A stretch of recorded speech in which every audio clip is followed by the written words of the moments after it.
देखिए, कहना और करना दोनों में अंतर है।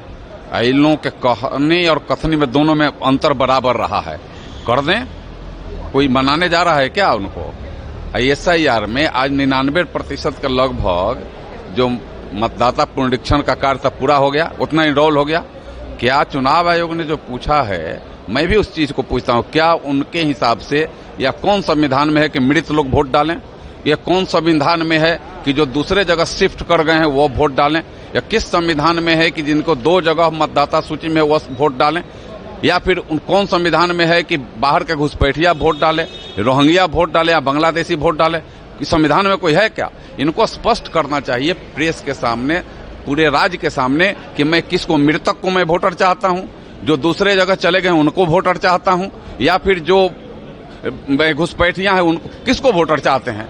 जो वोटर असली वोटर हैं वो हो गए। और इससे सुगम कभी हो सकता है कि चुनाव आयोग इस बार जितना सुगम बनाया है मतदाता पुनरीक्षण का कार्य, उतना कभी सुगम नहीं हुआ है। 2003 में आपका नाम हो, आपके माता पिता का नाम हो, आपके दादा दादी का नाम हो, उसमें किसी का नाम हो, आप देश के किसी कोने में रह रहे हो, ऑनलाइन भेज दीजिए, आपका वोटर लिस्ट में नाम दर्ज हो जाए। और इसी वजह से 99% हो गया है, लगभग 1% तुरंत होने वाला है। और इसमें से इतने नाम कटे, काफी 18 लाख से ज्यादा मृत लोगों का नाम था उसमें।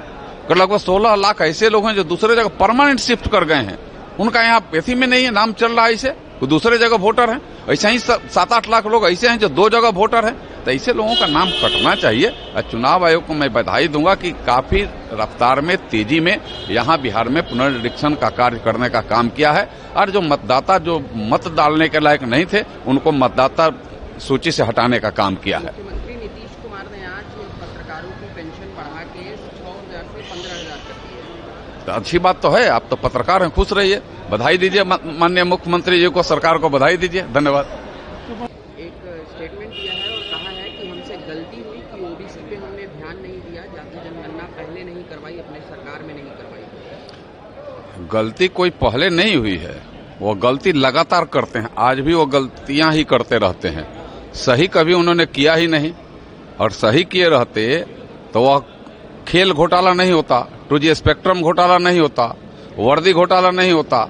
आज जिन लोगों के साथ हैं, चारा घोटाला वाले के साथ, आज चाहे अलकतरा घोटाले वाले के साथ, यह सब घोटाले नहीं होते। और घोटाले कर करके देश को लूटने का काम किया, तो गलती नहीं, महा गलती उन्होंने पहले, आज और लगातार वो करते रहे हैं। और इससे देश को काफी भारी नुकसान हुआ है।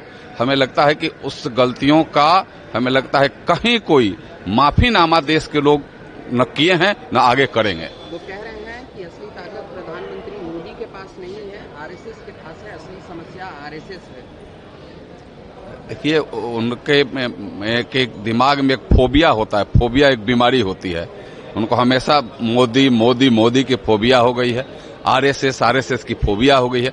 तो फोबिया बीमारी की दवा अस्पतालों में होता है, अस्पताल में जब जाएंगे तो उस फोबिया की दवा हो जाएगी। राबड़ी देवी कह रही हैं कि सम्राट चौधरी पहले बोरिंग रोड में लड़की छेड़ा करते थे। ये सब बातों के सवाल और जवाब में हमको लगता है कोई तुक नहीं है ना, इस सवाल पर कोई तुक है, इसकी जवाब की कोई आवश्यकता है।